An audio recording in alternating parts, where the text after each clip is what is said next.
ऐसी स्थिति में हमारे दल मानवीय भारत पार्टी ने एक अत्यंत क्रांतिकारी निर्णय लेते हुए राजनीतिक सुधार यात्रा निकालने का फैसला किया।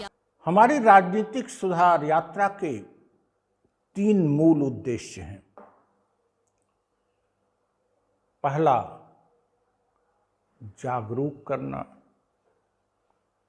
दूसरा, लोगों को जानना, समझना, परखना। तीसरा, उनका निदान ढूंढने के लिए अपने एजेंडे की प्राथमिकता निर्धारित करना। हम अपने वक्तव्य में जहां भी जाते हैं, लोगों को लोकतंत्र में उनकी शक्ति से, लोकतंत्र में जातिवाद, धर्मवाद, शराब, पैसे और माफिया के दुष्परिणाम से तथा लोकतंत्र में जनप्रतिनिधि की जिम्मेदारी से परिचित कराते हैं और सभी के राजनीतिक, सामाजिक, धार्मिक, सांस्कृतिक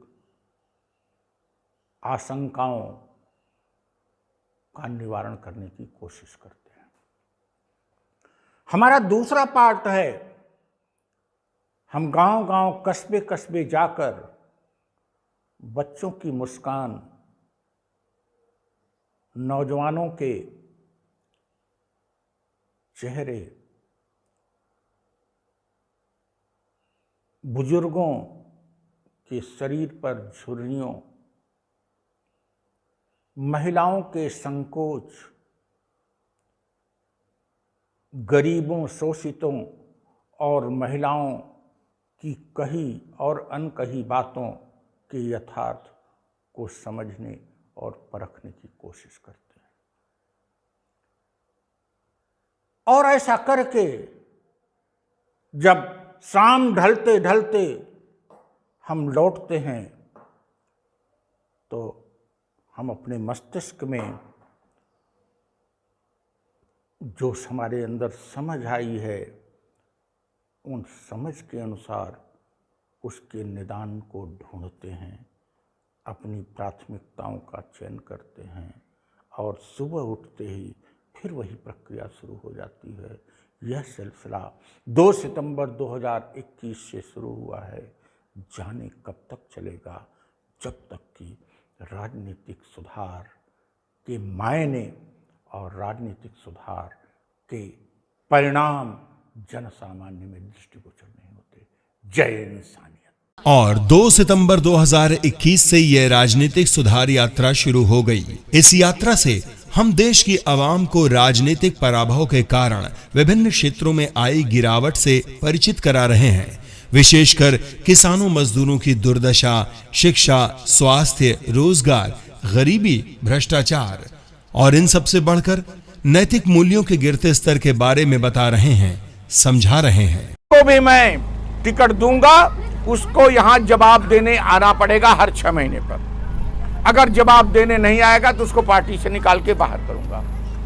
आप मांगिए मत, 1 साल खड़े हो जाइए, आप देखिए सारे नेता घुटने टेक देंगे और आपका हक जो अधिकारी और नेता बांट लेते हैं वो आप तक पहुंचने रहेगा। बच्चों की शिक्षा सरकारी स्कूल में ठीक हो जाएगी, अस्पतालों में दवाइयां मिलने लगेंगी। लेकिन यह न करिए।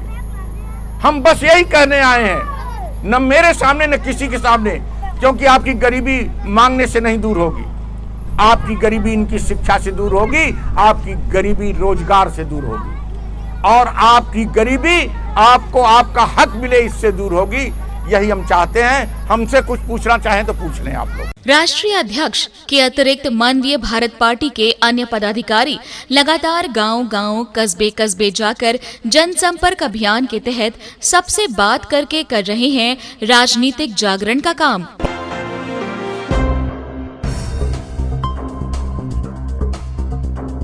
मानवीय भारत पार्टी जिंदाबाद, मानवीय भारत पार्टी जिंदाबाद, इंसानियत जिंदाबाद, इंसानियत जिंदाबाद। हमारी पार्टी का एजेंडा वो है जो आज जन जन के अंतःकरण में व्याप्त है। अगर आप पूरे देश की आबादी से अलग कमरे में पूछें, इवन सत्ताधारी पार्टियों के कार्यकर्ताओं से भी, कि क्या आप वर्तमान राजनीतिक व्यवस्था से खुश हैं, तो आपको आंसर मिलेगा नहीं। हम असंतुष्ट हैं, जनता असंतुष्ट है। जो जनता की इन असंतुष्टियों की हम अभिव्यक्ति दे रहे हैं। जनता असंतुष्ट होके सोचती है कि विकल्प नहीं है, इन्हीं में से तो चुनना है। उन्हीं में से कभी एक को, कभी दूसरे को, कभी तीसरे को चुन देती है और हर बार चली जाती है। 75 साल से यही हो रहा है।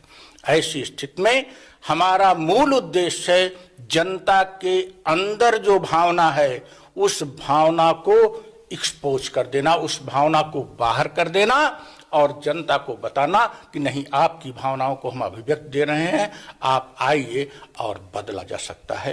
राजनीति की व्यवस्था को बदलना है। तो आपकी पार्टी की मुख्य भावनाएं क्या है? हमारी पार्टी की मुख्य भावना है कि राजनीति में मूल्यों की स्थापना करना, राजनीति में शुद्धता लाना, राजनीति से भ्रष्ट लोगों को हटाना, राजनीति में मर्यादाओं को लाना, भारतीय संविधान, भारतीय संस्कृति की भावना को साकार करना, महान संतों के विचारों को वास्तविक रूप देना, यही हमारा उद्देश्य है। इसीलिए हम राजनीतिक सुधार यात्रा पर निकले हैं। आप पूछेंगे कि यात्रा कब तक चलेगी? तब तक चलेगी जब तक वर्तमान राजनीतिक व्यवस्था में सुधार नहीं हो जाता, जब तक गांधी, नेहरू, पटेल, अंबेडकर की भावनाओं के अनुरूप जो संविधान बना है उस संविधान के अनुरूप राजनेता कार्य नहीं शुरू कर देते, तब तक यात्रा चलती रहेगी। उत्तर प्रदेश और बिहार में आर्थिक सामाजिक पिछड़ेपन का एक मुख्य कारण यह है कि 75 साल की आज़ादी के बाद भी तमाम जिले, तमाम क्षेत्र अलग अलग माफियाओं के चंगुल में हैं। माफियाओं के चंगुल से एक साथ पूरे देश को, विशेषकर उत्तर प्रदेश, बिहार को मुक्त कराना पड़ेगा। शासन और प्रशासन कभी एक को मुक्त कराएगा तो दूसरा माफिया तैयार हो जाएगा। शासन तो खास करके पक्षपातपूर्ण रवैया भी अपनाता है कि हमारी सरकार फला माफिया पर अंकुश, फला पर नहीं। सुप्रीम कोर्ट अपनी सीमा में रहकर ही माफियाओं से मुक्त करा सकता है, लेकिन मानवीय भारत पार्टी के कार्यकर्ता पूरे प्रदेश को, पूरे बिहार को, पूरे उत्तर प्रदेश को और अन्य राज्यों में जहां माफियाओं का सिक्का चलता है, माफियाओं से मुक्त कराएंगे। भय सबसे बड़ी बुराई है। Fear is the biggest evil. और भय की उत्पत्ति और विकास के पीछे मूल कारण है स्वार्थपरता, मूल कारण है आत्मसम्मान एवं आत्मविश्वास की कमी। जिस व्यक्ति में आत्मसम्मान, आत्मविश्वास की कमी होगी, जो व्यक्ति सेल्फ और केवल सेल्फ ग्रीडी होगा, उसमें फियर आना स्वाभाविक है। और आत्मसम्मान तथा आत्मविश्वास नहीं है तो आप अपने प्रति सबसे बड़ा पाप करते हो।